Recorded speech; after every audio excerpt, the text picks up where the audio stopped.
Nous allons continuer avec les annotations dans Spring.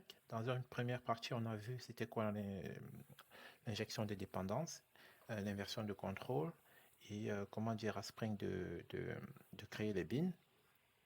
Dans un premier temps, ici, on va voir l'auto-wiring in-depth. En fait, c'est quoi l'auto-wiring in-depth? C'est le fait de pouvoir préciser le nom de la dépendance qu'on utilise. Comme ça, Spring va se débrouiller à aller chercher la bonne dépendance qu'il faut. Pour ce faire, on va revenir sur notre éditeur de code, sur notre IDE. Précédemment, on a vu que grâce à la notation euh, euh, dans Quicksort at primary, Spring savait que la dépendance qui devait être injectée était de type Quicksort algorithme dans le binary search lorsqu'on injecte le sort algorithme dont hérite le quicksort et qui implémente le quicksort et le bubble sort. Donc le bubble sort et le quicksort implémentent le sort algorithme. Donc vous pouvez constater ici. Donc une fois qu'on injecte l'interface dans le binary search, Spring, si jamais on ne précise pas qui a la priorité parmi les deux composants, il va lancer une erreur comme quoi il y a plus d'un composant pour l'injection de dépendance. Donc on a mis add primary sur le quicksort pour dire qu'on voulait faire du quicksort. Donc c'est par exemple là, on teste notre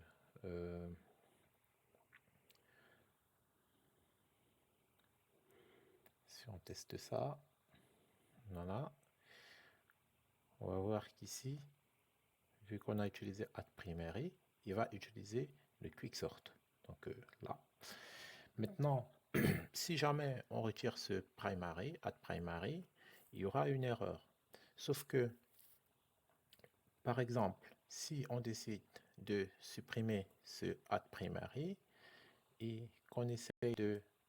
vous voyez que là, IntelliJ déjà me jette une erreur, mais vous allez voir que bon, c'est pas une erreur de compilation, mais c'est vu qu'IntelliJ est intelligent, ben, il me donne la réponse tout de suite, il me donne déjà des préconisations tout de suite.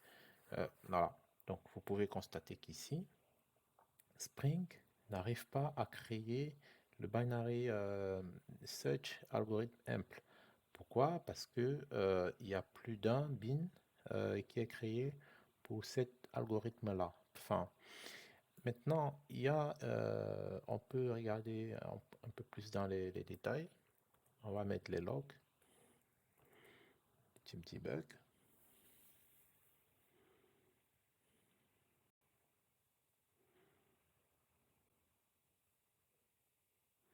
Donc là, on va lancer notre... Voilà.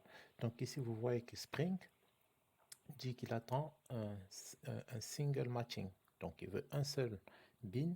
Et là, on lui propose tout. On lui propose deux bins. Et là, il ne s'en sort pas. Donc qu'est-ce qu'on peut faire? Ici, au lieu d'utiliser par exemple le primary, on va utiliser ce qu'on appelle le dependency in-depth. Donc notre première notion qu'on va utiliser, à part là on a utilisé primary. Maintenant, on va utiliser, par exemple, on va dire, on va utiliser bubble sort. Donc, lorsqu'on instancie notre sort algorithme, on peut dire ici, hop, on peut dire là, on le renomme bubble sort algorithme. Vous voyez qu'ici, déjà, on n'a plus d'erreur. Donc, au lieu de, on va remplacer par là. Ici, on fait tourner notre application. Qu'est-ce qui va se passer? On aura bien le bubble sort qui sera utilisé.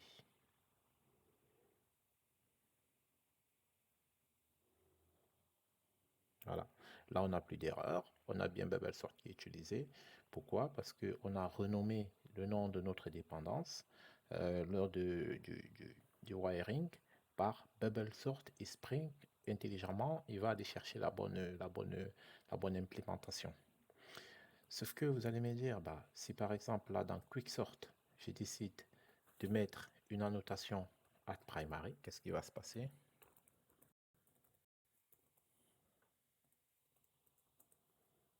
Voilà. Alors, si on met at primary, ce qu'il faut savoir, c'est que le primary a la prédominance sur le dependency indexed.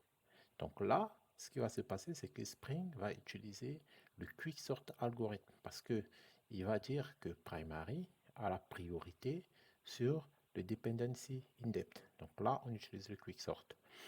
Une autre façon de faire ça, c'est de passer par on va passer à la deuxième étape qui est le add qualifier. Donc, add qualifier vient également faire ce que se fait primary. Donc là, on va mettre add qualifier. Et là, on va donner le nom on va donner un nom pour qualifier notre classe. On va dire quick, par exemple. Et là, ce qu'on peut faire, c'est que dans notre binary search algorithme, on vient remplacer là, ici, euh, on lui dit utilise le quick. Et c'est pas parce qu'on aura appelé bubble sort qu'il va utiliser le dependency indexed. Donc, ce qu'il faut savoir une fois de plus, c'est que le le add qualifier a une prédominance sur le dependency indexed. Donc, si j'exécute mon code,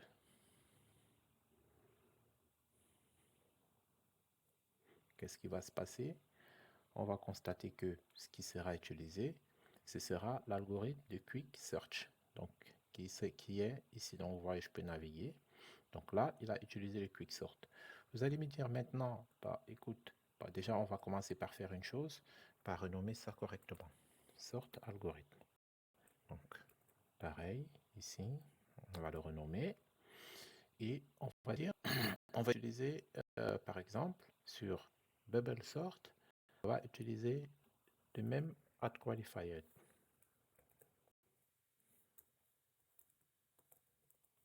Par exemple, pardon, on va par exemple faire primary pour voir qui a la prédominance. Hop. Donc, qu'est-ce qui va se passer? Il faut savoir que le at primary est plus faible que le at qualifier. Donc, ça veut dire que on utilise le at qualifier en premier. Voilà. Donc ici, vous voyez, là c'est quicksort, alors que on a annoté bubble sort avec quick. Donc ce qu'il faut comprendre, c'est que quoi? C'est que de façon générale, de façon sûre, on a le qualifier, add qualifier, qui est, hop, hop, qui a une prédominance sur le add primary, et le add primary qui a une prédominance sur le dependency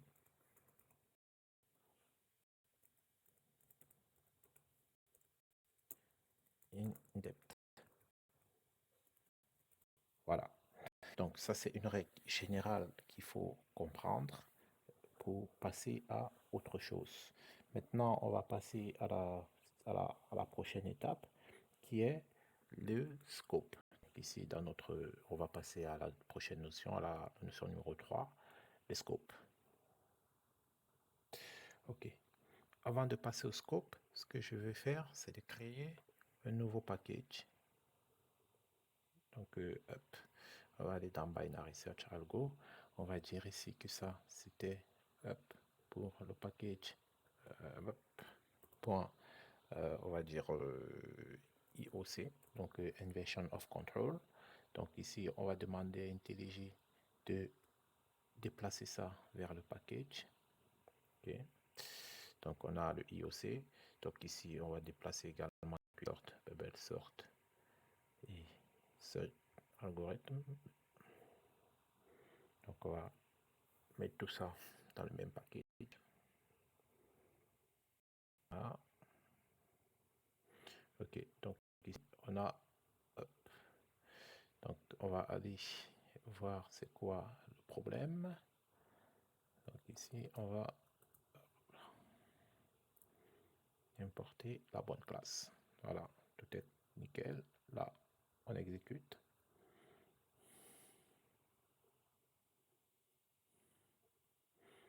Là,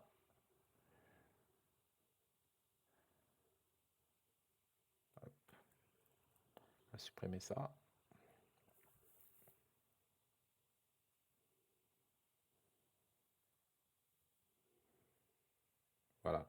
Donc, notre programme s'exécute correctement. On va également renommer cette classe. Donc, on va l'appeler Print Framework Application IOC, donc Inversion of Control, Refactor. Voilà, ok. Voilà. Donc, si on décide d'exécuter, voilà, est-ce que ça fonctionne? Ok, on peut se rendre compte que tout fonctionne correctement. Maintenant, on va créer un deuxième package pour faire ce qu'on a. On va passer à la prochaine étape qui est la notion de scope. Alors, c'est quoi le scope? Le scope, c'est la façon dont les bins sont gérés dans l'application contexte. Par défaut, il faut savoir que le scope d'un bin, c'est le scope singleton. Donc, par défaut, c'est le scope singleton. Alors, vous connaissez un peu ce que c'est que le design pattern singleton, c'est le fait de pouvoir créer une seule instance d'une classe. Sauf qu'il faut faire attention dans Spring. Lorsqu'on parle de singleton, c'est un singleton dans l'application contexte, sachant que dans le JDK, on peut avoir plusieurs applications contexte. Donc, ça veut dire que vous pouvez avoir une seule instance de classe par application contexte. Maintenant, d'un point de vue JDK, d'un point de vue Java, un singleton, c'est une seule instance dans le JDK. Donc, il y a une petite subtilité qui se fait ici. Ce n'est pas exactement le même type de singleton entre Spring et Java. Côté Spring, le singleton, c'est par application contexte. Côté Java, le singleton, c'est une instance dans le JDK. Donc, comment est-ce qu'on va illustrer ça? Pour illustrer tout ça, on va créer un nouveau package qu'on va appeler scope.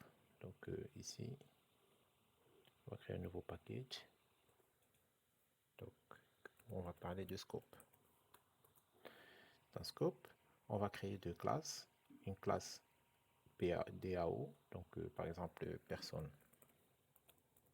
DAO. Là. Et ensuite, on va créer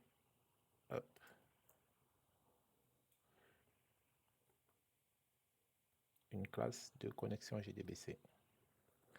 JDBC connection.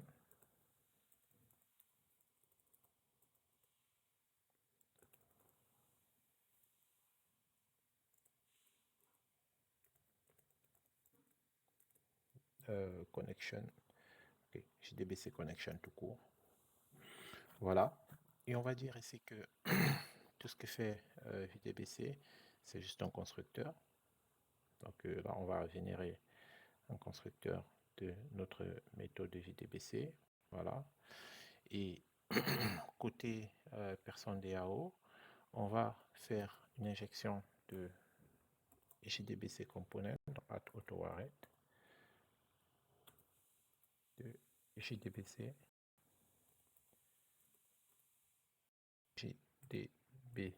connection JDBC connection. Et là, ça va être un private. Et ici, on va créer un getter setter.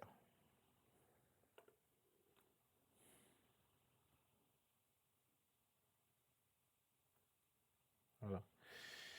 OK. Donc, on a généré un getter et un setter. Attention, là, si vous mettez AutoArret, il faut bien que le JDBC connexion porte la notation component. Pourquoi? Parce que, par exemple, là, on va dupliquer ça. Donc là, on cherche à dupliquer ce composant. Donc pour dupliquer ça, je vais faire un CTRL-C de ce composant. Je fais un CTRL-V. Et ici, je vais l'appeler scope. Voilà, hop. OK. Au lieu de récupérer un binary search implémentation ici, je vais récupérer plutôt un personne DAO qui est personne DAO. On a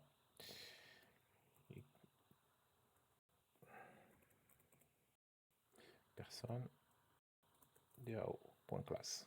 Voilà. Donc là, on a récupéré, plutôt que de mettre des systèmes.out, on va mettre un système de login. Donc on va supprimer tout ça. Donc ici, notre logger, il vient de la classe de log4j. Attendez, non, c'est pas le bon qu'on veut. Hop. Donc on veut celui de SL log4j. Hop. Et du coup ici, donc ça va être logger factory. Logger factory. Voilà. Hop. Point, on va dire point getLogger.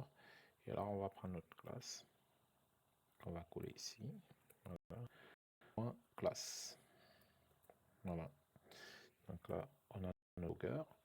Et ici, on veut justement, par exemple, loguer. Hop. Donc, point info, par exemple. Info. Ici, hop. Donc, hop,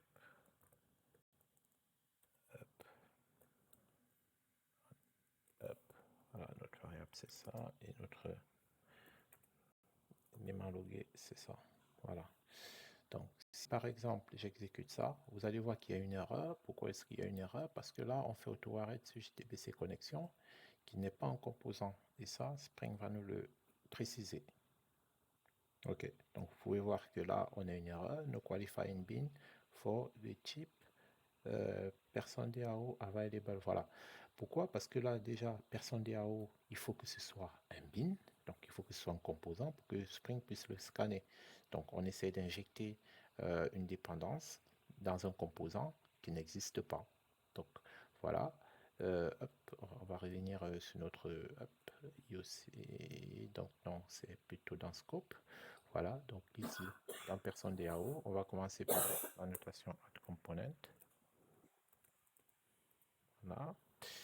Et ensuite, pareil, pour le JDBC, si on exécute le code, on aura la même erreur, comme quoi on ne peut pas scanner JDBC connexion alors qu'on essaie de l'injecter comme bin. Voilà, donc vous avez l'erreur. Donc ils disent la préconisation, consider defining a bin, type of type. Voilà, JDBC connexion. Donc là, on va mettre JDBC, on va mettre un add component sur JDBC connexion. Et là, on n'a plus d'erreur. Et ensuite, on va passer à la notion de scope pour voir c'est quoi le scope. Voilà.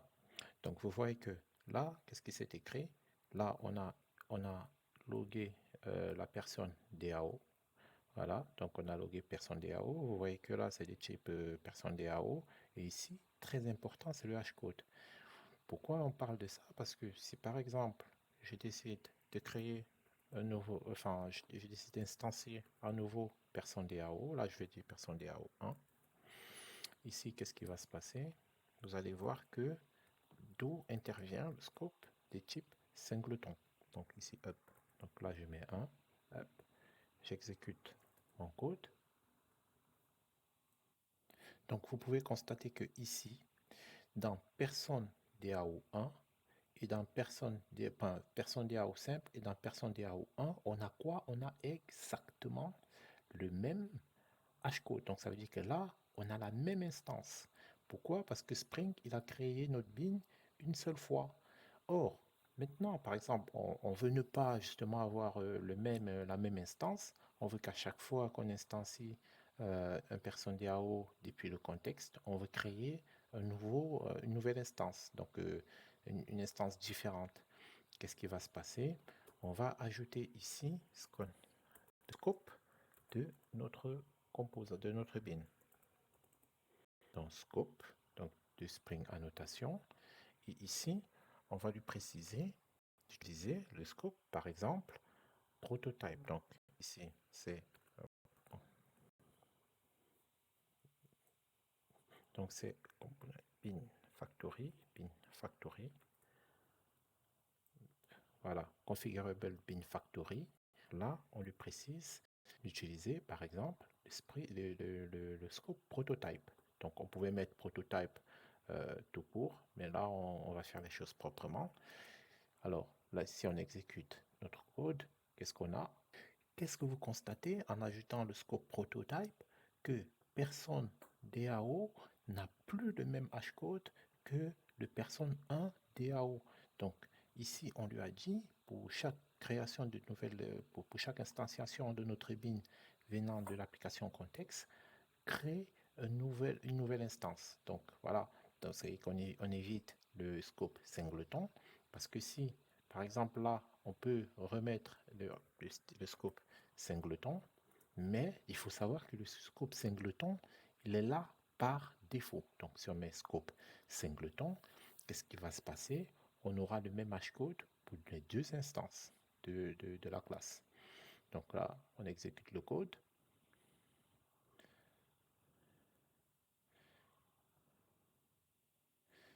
Et là, qu'est-ce qui se passe? Hop, on a exactement la même instance. Donc là, on est dans le singleton. Cependant, il faut savoir que si par exemple je décide d'afficher également le JDBC connexion, par exemple le point ici, point get JDBC connexion, pareil, il faut savoir que euh, le, vu que JDBC connexion, c'est également un composant, qu'est-ce qui va se passer? On aura un, hop, on va faire ça pour personne 1. Donc personne 1, voilà, JDBC connexion. Ok, dans notre cas, donc là, on est dans le scope singleton. Vous pouvez constater que quoi? Le get JDBC connexion pour le personne tout court et le personne 1 ont le même hashcode. Donc ici, on est dans le même bin. Donc à chaque fois, Spring, il crée le minimum de bins possible. Donc ça veut dire qu'il crée par défaut, ici dans JDBC connexion, des JDBC connexion qui est créé, le bin qui est créé, ce sera un bin avec un scope singleton. Oh, vous allez me dire, bah, si par exemple là, on décide de faire prototype et qu'on exécute le code, vous allez me demander, mais est-ce que JDBC connexion sera, le bin JDBC connexion, l'injection sera aussi de type singleton ou pas? Alors ici, de JDBC connexion sera toujours de type singleton.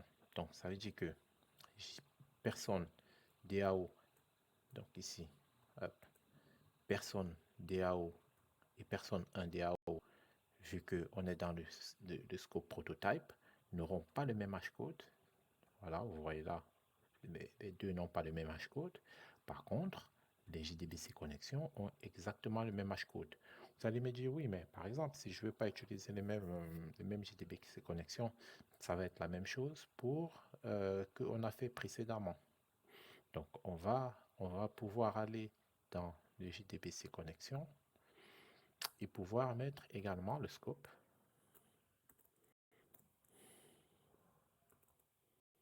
Hop. Donc là, on va dire configurable bin factory.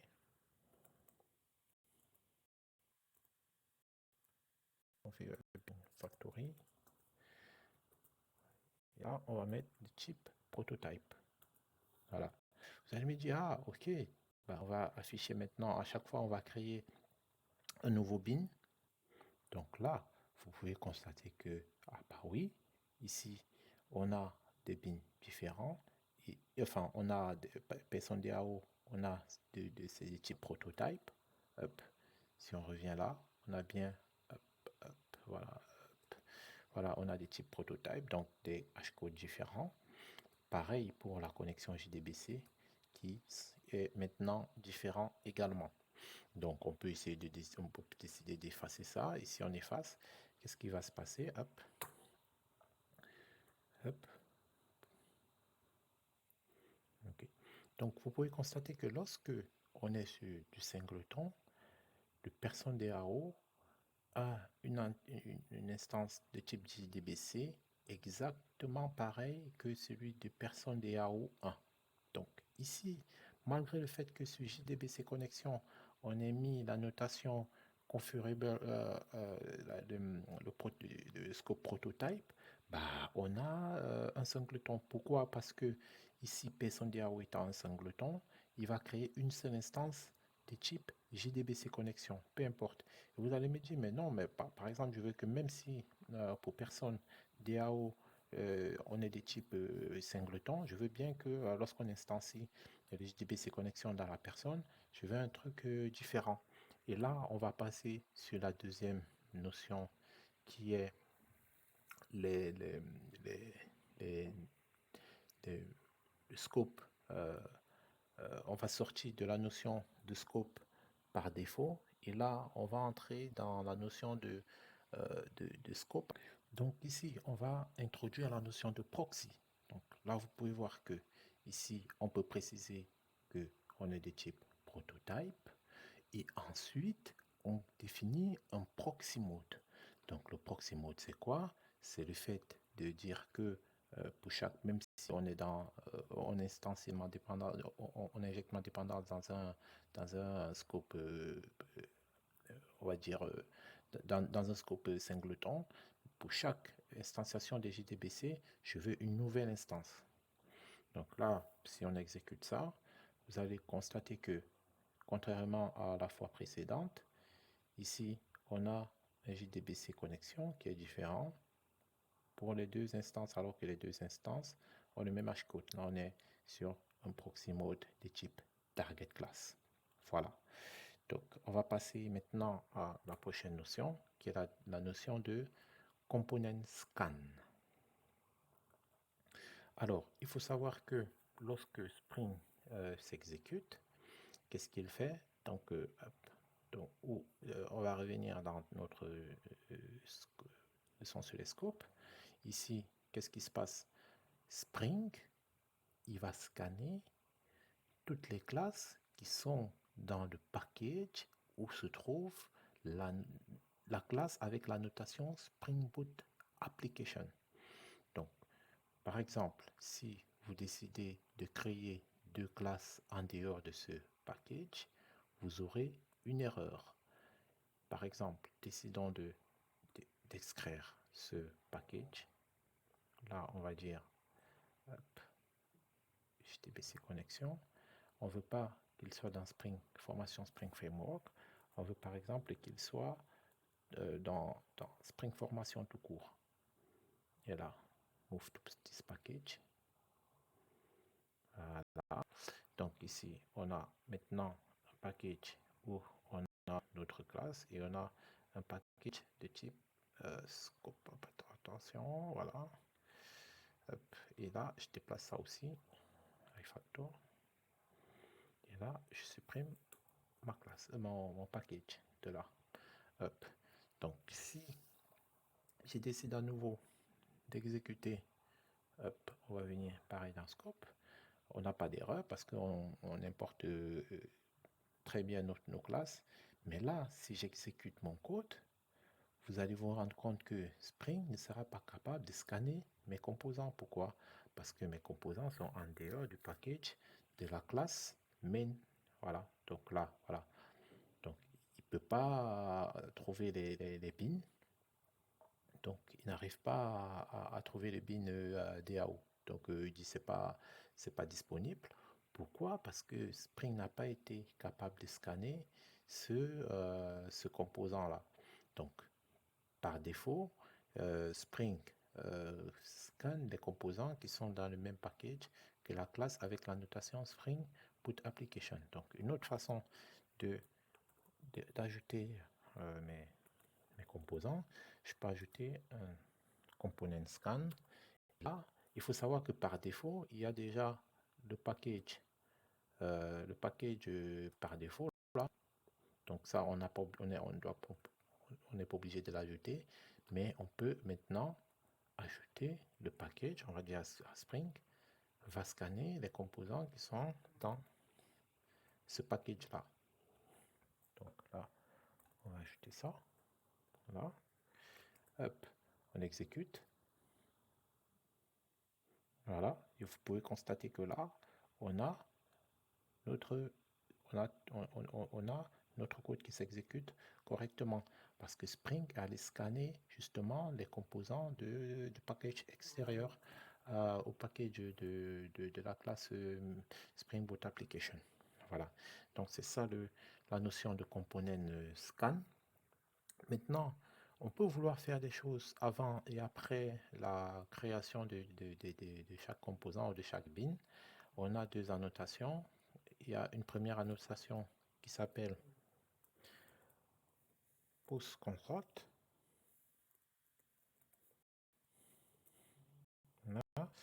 Et ici, on va dire public. Par exemple, public void. On va dire init. On va l'appeler init. Non.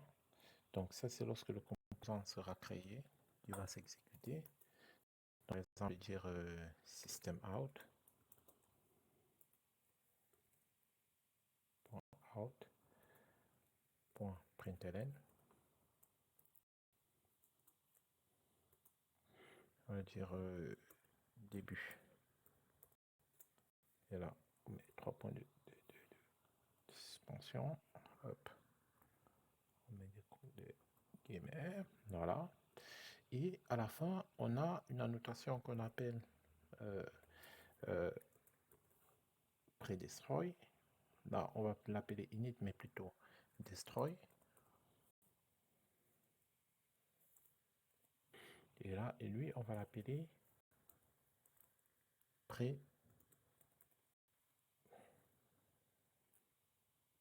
pre-destroy. Voilà. Donc, lui, il va s'appeler, on va lui dire fin. Voilà. Donc, ici, si on exécute notre code, qu'est-ce qu'on a? Donc, ici, vous pouvez constater que avant même d'exécuter le code qui sera dans la classe personne DAO, on a un début qui s'affiche. Et après toutes les exécutions, après tout ce qu'on a à faire dans la classe, qu'est-ce qui se passe? On a là la notation, on a le message fin. Donc voilà ce que c'est que le pre-construct et le pre-destroy. Maintenant, on va voir une notion qui n'est pas souvent utilisée, mais qu'il est important de connaître, mais qui, dans des projets, n'est pas souvent utilisé. C'est l'interface, où on peut dire framework CGI. Donc, CGI, c'est pour... en fait, c'est, on va dire, une interface que Spring implémente, qui permet de faire des annotations d'injection de dépendances ou justement de création de bin ou aussi de scope. Mais comme je l'ai dit, c'est pas quelque chose qui est très utilisé. En fait, c'est comme Hibernate et JPA. JPA, c'est un framework, c'est une API sur laquelle Hibernate implémente. Donc voilà, il faut utiliser, bon, c'est important de le connaître, mais c'est pas pour autant qu'on l'utilise vraiment. Pour faire illustration de ça, déjà pour l'utiliser, il va falloir justement ajouter une dépendance. Donc on va aller dans notre pomme XML. Voilà. Donc dans la partie dépendance, on va ajouter les dépendances pour CGI. Donc on va copier ça.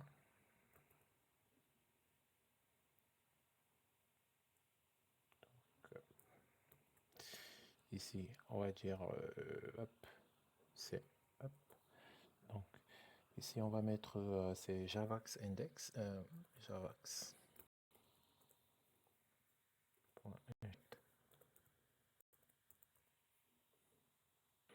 Donc là, c'est ajouté. Donc on a Javax inject, Actify ID Javax.inject. Et ensuite, on va prendre la version 1 de cette dépendance-là. Voilà. Donc après avoir téléchargé CGI, donc maintenant on peut décider, justement, on va revoir notre cours. Donc on a vu que inject pouvait remplacer AutoWarhead et name remplacer component plus add qualifier. Donc par exemple ici, dans notre application, on peut décider justement de faire up dans personne DAO plutôt que de faire le AutoWarhead. On peut faire act inject. Donc inject, injected.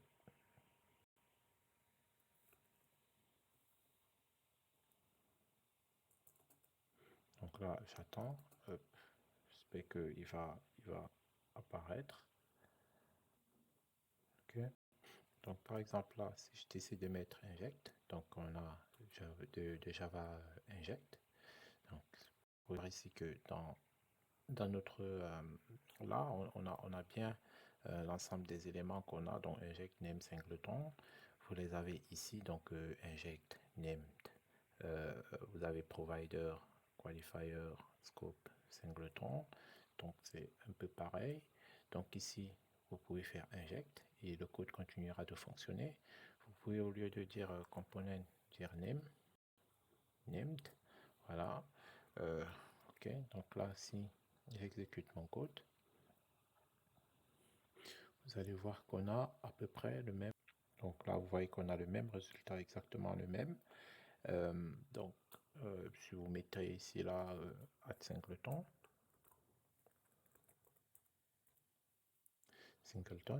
de Javax, vous pouvez aller regarder ce qui se passe ici dedans. Donc là, il ajoute un scope, il ajoute une documentation, ainsi de suite. Donc là, vous pouvez voir que vous pouvez utiliser pas mal de trucs qui sont utilisés là. Voilà. Sauf que c'est une technique qu'on n'utilise pas souvent parce que Spring se débrouille déjà plutôt bien avec l'injection de dépendances et avec les annotations. Voilà, il faut utiliser. Vous allez souvent avoir des annotations Spring, donc component, plutôt que de dire parce que derrière, de toutes les façons, c'est Spring qui va se charger de remplacer les par ce qui va bien par AutoWarrior. Et pareil pour named, il va mettre la component et par défaut le scope singleton. Donc, il vaut mieux utiliser les annotations Spring plutôt que les annotations CGI. Merci.